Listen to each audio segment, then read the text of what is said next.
Hi மக்களே, அஸ்ஸலாமு அலைக்கும் வரஹ்மத்துல்லாஹி தஆலா பரகாத்து. எல்லோரும் எப்படி இருக்கீங்க? இன்றைக்கி வந்து நம்ம பிரியாணி செய்கிறது பார்க்க போகிறோம். சரிங்களா? நான் எண்ணெய் வந்து அந்த அளவுக்கு ஊற்றலை, கொஞ்சமாக தான் ஊற்றிருக்கேன். ஒரு கரண்டி அவ்வளோ தான் ஊற்றிருப்பேன். சாலம் கரண்டியில் 1.5 அவ்வளோதான். இது கூட அதோட கம்மி தான். உங்களுக்கு வேணும்னா கொஞ்சம் எண்ணெய் ஊற்றிக்கலாம். எண்ணெய் ஊற்றி 3 பட்டை, 3 லவங்கம், 3 ஏலக்காய் போட்டு, வெங்காயம் வந்து பெரிய சைஸ் வெங்காயம் வந்து ஒரு 6 வெங்காயம் எடுத்திருக்கேன். ஏன்னா டம்ளர் வந்து சின்ன டம்ளரில் 7 டம்ளர் அரிசி எடுத்தனால ஒரு 6 வெங்காயம் எடுத்திருக்கேன். சரிங்களா? தக்காளி வந்து 3 எடுத்திருக்கேன். இஞ்சி பூண்டு வந்து இதை ஒரு ஸ்பூன் தான் போட்டிருப்பேன் வெங்காயத்தில் வதக்கும் போது. மட்டன் வேக வச்சதில் மட்டன் 1/2 கிலோ, அதில் ஒரு ஸ்பூன் போட்டு 2 ஸ்பூன் போட்டு இஞ்சி பூண்டு போட்டு அது தனியாக வேக வச்சுருக்கேன் மஞ்சள்தூள் போட்டு. சரிங்களா? 5 விசில் விட்டு இறக்கி வச்சுருக்கேன் தனியாக. நல்லா வெங்காயம் ஒரு கைப்பிடி போட்டுட்டு 2 பச்சை மிளகா. உங்களுக்கு காரம் வேணுன்னா கொஞ்சம் 4 பச்சை மிளகா போட்டுங்க. நாங்கள் வந்து காரம் கம்மியாக சாப்பிட்றதுனால 2 பச்சை மிளகா, தக்காளி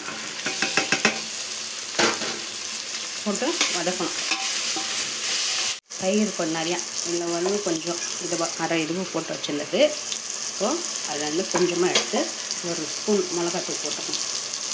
போட்டு நல்லா வதக்கணும். ஏன்னா பாருங்கள், கறி வந்து விசில் விட்டு இது வந்து ஒரு 1/2 கிலோ இருக்கும். மட்டன் 1/2 கிலோவுக்கு செய்கிறோம். வேக வச்சு 3 விசில் விட்டு 5 விசில் விட்டு எடுத்து வச்சுருக்கோம். இதுலேயே நல்லா மஞ்சள் தூள், உப்பு,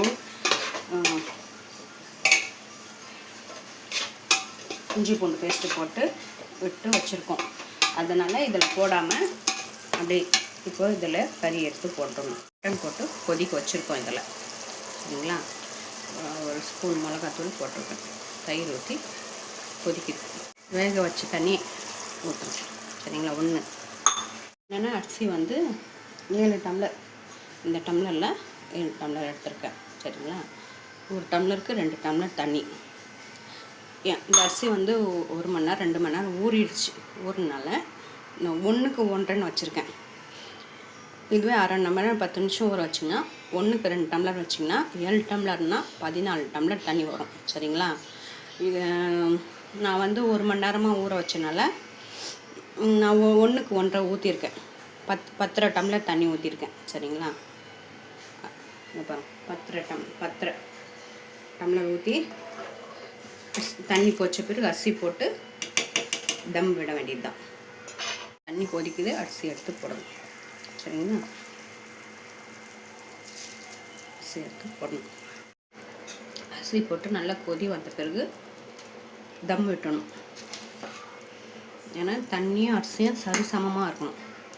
சரிசமமாக விட்டு ஒரு 15 நிமிஷம் நீங்கள் தம் விட்டிங்கன்னா ஆட்டோமேட்டிக்காக சாப்பாடு வெந்துடும். நாங்கள் காரம் ஓவராக சாப்பிடாதனால 1 ஸ்பூன் போட்டுப்போம். உங்களுக்கு மிளகாத்தூள் வேணுன்னா மிளகாத்தூள் எக்ஸ்ட்ரா போட்டுக்கோங்க. கரம் மசாலா 1 ஸ்பூன் போட்டுக்கோங்க. பச்சை மிளகா வேணாலும் சேர்த்துக்கோங்க. பிரியாணி சரிங்களா? நான் இதில் வந்து கலர் பொடி செய்ய மாட்டேன். கலர் போடுவேன்னா கலர் போட்டு செய்யலாம். சரிங்களா?